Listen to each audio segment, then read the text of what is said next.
Hello friends, कैसे हैं सभी लोग। दोस्तों, कैसी चल रही है DEd SC IDD first year exam preparation. दोस्तों जैसा कि आजकल हम most important units and topics पर बात कर रहे हैं, तो आज का class DEd SC ID first year से रहेगा। कोर्स 6 पर बात करेंगे हम, यानी कि आज का टॉपिक बात करने वाले हैं आज के क्लास में हम। आज की क्लास 6 क्लास है आज की डीएड एग्जाम प्रिपरेशन की, ठीक है। और आज की क्लास में हम बात करेंगे पेपर 6 पर, यानी कि कोर्स 6 पर, most important units topic for exam, ठीक है। जो हमारे परीक्षा से संबंधित महत्वपूर्ण टॉपिक हैं या किस प्रकार के प्रश्न पूछे जाते हैं, किस प्रकार के प्रश्न आते हैं, उन पर बात करने वाले हैं, ठीक है। तो दोस्तों अपना सिलेबस निकाल लीजिए, पेंसिल ले लीजिए, चलिए स्टार्ट करते हैं। यूनिट 1 देखिए, यूनिट 1.1 पर आ जाइए। सीखने के चरण कौन कौन से हैं, उदाहरण सहित वर्णन कीजिए। एक चीज और, यूनिट फर्स्ट जो है आपकी पार्ट सी के लिए और पार्ट बी के लिए मोस्ट इंपोर्टेंट है, यानी कि कम से कम 50% पेपर आपका यूनिट फर्स्ट से बनने वाला है। पार्ट सी के लिए, पार्ट बी के लिए। पार्ट सी में 5 नंबर के प्रश्न पूछे जाएंगे, पार्ट बी में 2 नंबर के प्रश्न पूछे जाएंगे, ठीक है। तो दोनों के लिए मोस्ट इंपोर्टेंट रहेगा, ध्यान रखें, ठीक है। तो यूनिट फर्स्ट आपकी जो है आपका जो कोर्स 6 होगा, कोर्स 6 का जब एग्जाम होगा तो 50% यूनिट फर्स्ट से आपके लिए मोस्ट इंपोर्टेंट क्वेश्चन देखने को मिलेंगे, ठीक है। तो देखिए 1.1 देखिए, सीखने के चरण कौन कौन से हैं, उदाहरण सहित समझाइए या उदाहरण सहित वर्णन कीजिए।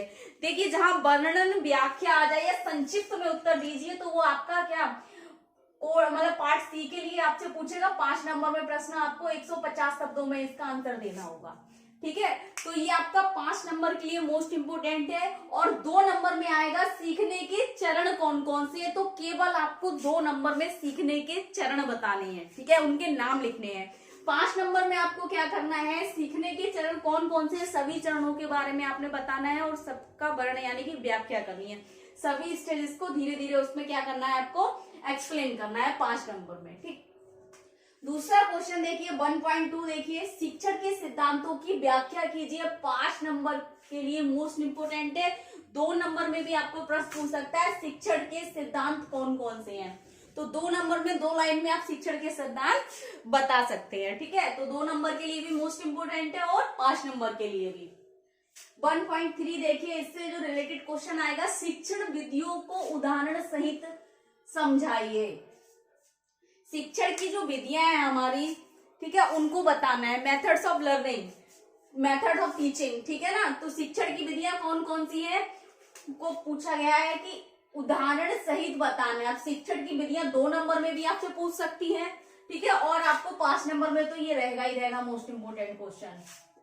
और यूनिट 1.3 से एक क्वेश्चन और बन सकता है, शिक्षण की रणनीतियों को विस्तार वर्णन कीजिए, विस्तार कीजिए। शिक्षण की जो रणनीतियां हैं, टीचिंग स्ट्रेटजीज जो हैं, उनको पूछ सकता है 5 नंबर में, ठीक है।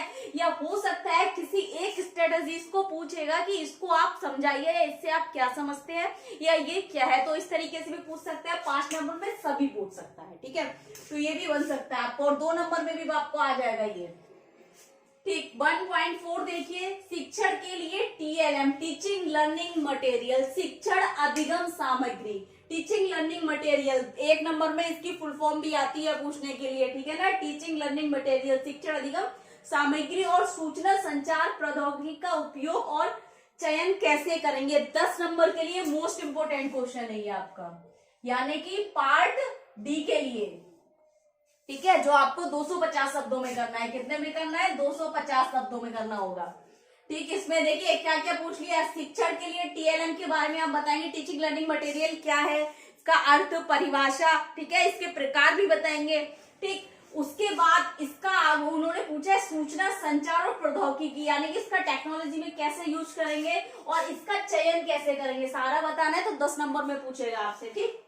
1.5 देखिए, मूल्यांकन से आप क्या समझते हैं। निरंतर मूल्यांकन और व्यापक मूल्यांकन को विस्तार करें। अगर विस्तार करें तो इसका मतलब आपको 10 नंबर में पूछा जाएगा ये प्रश्न आपको, ठीक है। अब मूल्यांकन से आप क्या समझते हैं, एक चीज ध्यान रखना, जहां पर प्रकार नहीं पूछे हैं आपसे तो आपने प्रकार नहीं बताने हैं। किसमें पूछा है, मूल्यांकन से आप क्या समझते हैं, तो मूल्यांकन के बारे में आपने अर्थ परिभाषा बतानी है। और निरंतर मूल्यांकन यानी कि कंटिन्यूअस और वो कॉम्प्रिहेंसिव इवैल्यूएशन दोनों पूछ रहा है, निरंतर मूल्यांकन और व्यापक मूल्यांकन दोनों के बारे में पूछा, तो केवल इन्हीं दो के बारे में आपने बताना है। ठीक है, ऐसा नहीं है, इसके साथ और भी जितने हमारे प्रकार हैं, रचनात्मक मूल्यांकन, ये सारे आप इसमें ऐड नहीं करना है आपने। ठीक है, केवल इसके बारे में ही बताना है, मूल्यांकन के बारे में विस्तार से बताना है आपको, निरंतर मूल्यांकन, व्यापक मूल्यांकन के बारे में। ठीक, क्लियर हो गया। यूनिट 2 पर आ जाइए। 2.1 देखिए दोस्तों, IEP व्यक्तिगत शैक्षणिक कार्यक्रम यानी कि इंडिविजुअल एजुकेशन प्रोग्राम क्या है, इसका महत्व एवं घटक यानी कि कंपोनेंट्स, इसके घटक का मतलब होता है कंपोनेंट्स। ठीक है, तो कंपोनेंट्स भी बोलते हैं, एलिमेंट्स भी बोलते हैं। ठीक है, तो क्या है इनको लिखना है, यानी कि इसके महत्व क्या है और घटक क्या है। तो आप ये टॉपिक आपको अभी मैंने अगर मैं बात करूं कोर्स 6 में नहीं कराया, लेकिन आप ओल्ड पेपर में जाएंगे, आईडी का आप देखेंगे ओल्ड पेपर, पेपर 3 में ये आपको क्लास मिल जाएगी। यूनिट फर्स्ट से जितने भी ये टॉपिक हैं ऊपर के, यूनिट फर्स्ट तो आपको पूरा आईडी में मिल जाएगा। आईडी में आप जाएंगे आपको पूरा मिल जाएगा। पेपर 3 देखिए, आईडी का पेपर 3, ठीक है ना। और कुछ जो मोस्ट इंपोर्टेंट रहे थे मैंने अभी ऐड कर दिए हैं कोर्स 6 में, और जो नहीं मिल रहे तो आप ओल्ड प्लेलिस्ट देख सकते हैं। ठीक है, या सर्च कर सकते हैं इवैल्यूएशन इन हिंदी, तब भी आपको क्लास मिल जाएगा, या प्लेलिस्ट में भी जाके आप इसको देख सकते हैं। ठीक है, यूनिट 2.2 देखिए दोस्तों, विशेष विद्यालय में व्यक्तिगत छोटे और बड़े समूह शिक्षण निर्देश के लिए शिक्षण रणनीतियां लिखिए। यहाँ पर पूछ रहे हैं स्पेशल स्कूल में इंडिविजुअल, ठीक है ना, इंडिविजुअल टीचिंग के लिए पूछ रहे हैं ये। ठीक है, छोटे और बड़े यानी कि स्मॉल ग्रुप और लार्ज समूह निर्देश के लिए क्या क्या शिक्षण रणनीतियां होंगी, उन रणनीतियों के बारे में लिखना है। 5 नंबर के लिए मोस्ट इंपोर्टेंट है।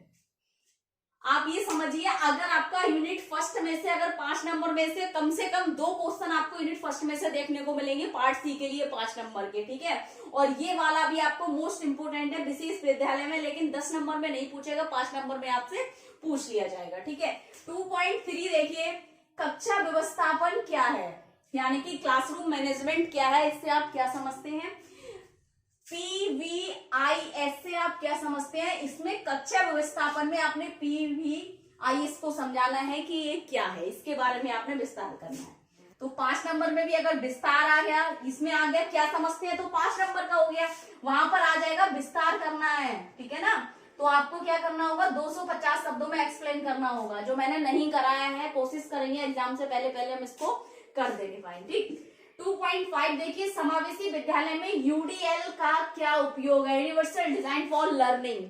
ठीक है, समावेशी विद्यालय में यूडीएल का क्या उपयोग है, most important, very very most important, 99% 5 number में पूछा जाएगा आपका ये। ठीक है ना। यूनिट 3 पर आ जाइए, 3.2 ABA मॉडल को समझाइए, अप्लाइड बिहेवियर एनालिसिस। 1 नंबर में इसकी फुल फॉर्म आ जाएगी, पार्ट ए के लिए भी मोस्ट इंपोर्टेंट है 1 नंबर के लिए, applied behaviour analysis. ABA model को समझाइए क्या है, इसके बारे में बताना है। अगर ये आपको आएगा तो 10 नंबर में नहीं पूछेगा, 5 नंबर में पूछ सकता है। ठीक, बहुत इंटरेस्टिंग पेपर है आपका कोर्स 6 देखा जाए तो। 3.5 आ जाइए, ASD छात्रों के सीखने सिखाने के तरीकों पर विचार कीजिए, 5 नंबर में आ जाएगा। ठीक है, यहाँ पर चाहे ASD पूछ लेगा, IDD भी लगा सकता है, IDD के बच्चों के लिए भी पूछ लेगा वो। ठीक, यूनिट 4 देखिए, 4.1 IDD छात्रों में व्यक्तिगत और सामाजिक कौशल विकसित करने के लिए शिक्षण रणनीतियां, 10 नंबर के लिए मोस्ट इंपोर्टेंट आपका यूनिट 4.1। 50% चांसेस है इसके 10 नंबर में पूछा जाएगा, पार्ट डी के लिए वेरी वेरी मोस्ट इंपोर्टेंट। ठीक है, 4.2 देखिए, IDD छात्रों के लिए पाठ्यचर्या सामग्री और प्रक्रिया अनुकूलन के तरीके, 5 नंबर के लिए मोस्ट इंपोर्टेंट यूनिट 4 से। 4.3 चुनौतीपूर्ण व्यवहार प्रबंधन में ABC मॉडल को समझाइए। ABC एक आपने पढ़ा था ऊपर, ABA वो अप्लाइड बिहेवियर एनालिसिस था, और ये है आपका एंटीसीडेंट बिहेवियर कॉन्सिक्वेंस। ठीक है ना, तो इस मॉडल को समझाना है, 5 नंबर में आ जाएगा। ठीक है, 4.5 देखिए और सुनिए, 1 नंबर में ये पार्ट ए के लिए भी फुल फॉर्म आ जाएगी। ABC क्या है, इसका विस्तार कीजिए, अप्लाइड बिहेवियर। ये sorry antecedent behaviour consequence, applied behaviour analysis A भी ये है, ठीक है। 4.5 देखिए, मूल्यांकन को परिभाषित करते हुए इसके प्रकार लिखिए, 10 नंबर में आ सकता है ये प्रश्न आपको, ठीक। तो यहाँ पर आपसे प्रकार पूछे तब सभी प्रकार आप मूल्यांकन के बताएंगे, ठीक है। यूनिट 5 पर आ जाइए। 5.1 पढ़ने और समझने के शिक्षण रणनीतियां लिखिए, 5 नंबर के लिए। 5.4 मेटाकॉग्निशन विकसित करने की रणनीतियां, यहाँ पर हम पता है क्या, मेटाकॉग्निशन की जगह वो आपसे ये भी प्रश्न पूछ सकता है कि एएसडी बच्चों के लिए या आईडीडी बच्चों का कॉग्निशन बढ़ाने की क्या क्या रणनीतियां हैं, इस तरीके से भी प्रश्न आपको पूछा जा सकता है। यहाँ पर मेटाकॉग्निशन कर दिया, यहाँ पर कोई भी कंडीशन आपको दे सकता है और आपसे ये प्रश्न पूछा जा सकता है। तो आप इसकी स्ट्रेटेजीज क्या है वो याद कर लीजिए, 5 नंबर में पूछ सकता है, 2 नंबर में केवल स्ट्रेटेजीज पूछ लेगा, ठीक है। 5.5 देखिए, पेयर ट्यूटरिंग सहकारी सीखने या सह शिक्षण रणनीतियों से आप क्या समझते हैं। तो इसमें पेयर ट्यूटरिंग के बारे में पूछा है, सहकारी शिक्षण के बारे में भी पूछा है, ठीक है, और इसकी क्या क्या रणनीतियां सबके बारे में पूछा है। 10 नंबर के लिए मोस्ट इंपोर्टेंट है। अब देखिए 10 नंबर के प्रश्न की कौन कौन से ज्यादा प्रश्न आ सकते हैं, बात की जाए, ठीक है। हम यूनिट फर्स्ट से अगर बात करें तो यूनिट फर्स्ट में आपको एक ही प्रश्न पूछा जा सकता है 10 नंबर में, वो है आपका 1.4। यूनिट फर्स्ट से आ जाइए। 1.4 पर देखिए, शिक्षण के लिए टीएलएम और सूचना संचार प्रौद्योगिकी का उपयोग और चयन कैसे करेंगे, ये पूछ सकता है, ठीक है। बाकी 5 नंबर के लिए मोस्ट इंपोर्टेंट रहेंगे, 2 नंबर के लिए भी आपका यूनिट फर्स्ट जो है मोस्ट इंपोर्टेंट है। अब यूनिट 2 पर आ जाइए। 10 नंबर में अगर देखा जाए तो आपका आ जाएगा, अगर वो यहाँ पर अगर यूनिट 2.1 में आईपी व्यक्तिगत शैक्षणिक कार्यक्रम जो पूछ रहा है, इंडिविजुअलाइज एजुकेशन प्रोग्राम जो है, अगर यहाँ पर उसके सिद्धांत पूछ लेगा, घटक और सिद्धांत तो दोनों एक साथ पूछ लेगा, तब 10 नंबर में पूछेगा, अन्यथा आपको 5 नंबर में पूछेगा वो, ठीक है। 2.2 विशेष विद्यालय नहीं पूछेगा 10 में, ये पूछ सकता है कक्षा व्यवस्थापन, ठीक है, पीबीआईएस पूछ सकता है ये 10 नंबर में। लग नहीं रहा है पूछ सकता है, लेकिन आपका ये 1.4 तो क्लियर है आपका, ठीक है। उसके बाद आ जाइए आप यूनिट 4 पर। यूनिट 4 में आप देखिए 4.1 आईडीडी छात्रों में व्यक्तिगत और सामाजिक कौशल विकसित करने के लिए क्या क्या रणनीतियां हैं, ये पूछ लेगा आपको 10 नंबर में। और पूछ लेगा मूल्यांकन को परिभाषित करते हुए इसके प्रकार पूछिए। तो ये 4 क्वेश्चन आपके हैं, 4 में से कम 2 क्वेश्चन आपको देखने को मिल जाएंगे और 2 ही आपने करने होते हैं, टेंशन लेने की जरूरत नहीं है, ठीक है ना।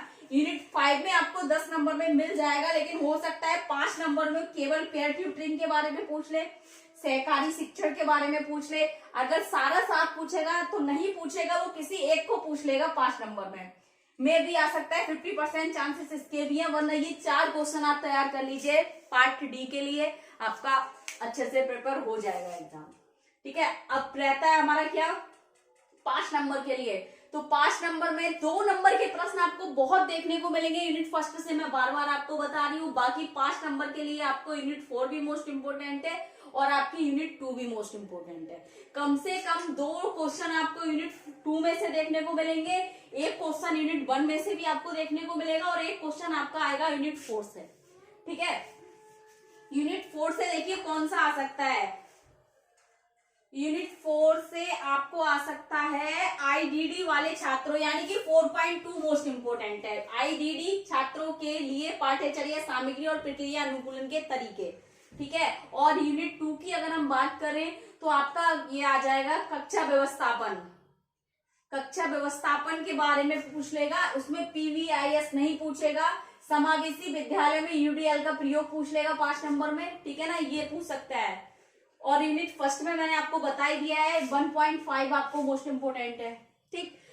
और इसके अलावा भी अगर आपको कुछ समझ नहीं आ रहा है, कुछ डाउट लग रहा है तो आप पूछ सकते हैं। बाकी अगर हम बात करें पार्ट ए की और पार्ट बी की, तो हमेशा मैं लगातार बोलती आ रही हूँ कि हम क्या है कि पार्ट ए और पार्ट बी के लिए बहुत जल्द आपको 1-1 नंबर के 2-2 नंबर वाले क्वेश्चन लेके आने वाले हैं। तो क्वेश्चन सीरीज हम स्टार्ट करने वाले हैं। आज हमारा मोस्ट इंपोर्टेंट और मोस्ट इंपोर्टेंट यूनिट जो थी सिलेबस के अकॉर्डिंग ये हमारा क्लियर हो गया, ठीक है। अब रहता है हमने पढ़ना क्या क्या है, ये तो हमने सारा बता दिया, ठीक है। क्या क्या पढ़ना है, क्या क्या आएगा, कौन कौन से क्वेश्चन आएंगे, क्योंकि पार्ट बी जो है हमारा 20 नंबर का रहता है, तो 20 नंबर हमारे क्लियर हो चुके हैं कि हमने कैसे पढ़ना है। अब बात 20 नंबर क्यों, अगर हम 5 नंबर 4 क्वेश्चन हमारे पार्ट सी में भी आते हैं। 20 40 नंबर का हमारा पेपर तैयार हो चुका है, ठीक है अब तक का। अब रहते हैं हमारे 15 नंबर जो रहते हैं अभी, ठीक है ना। तो 15 नंबर के लिए हमने क्या करना है, पार्ट ए और पार्ट बी की प्रिपरेशन करनी है। तो उसके लिए भी बहुत जल्द क्वेश्चन लेके आने वाले हैं।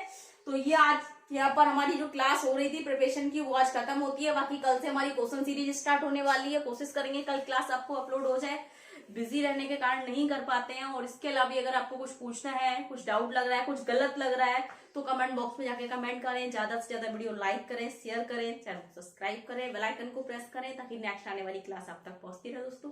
Thank you so much.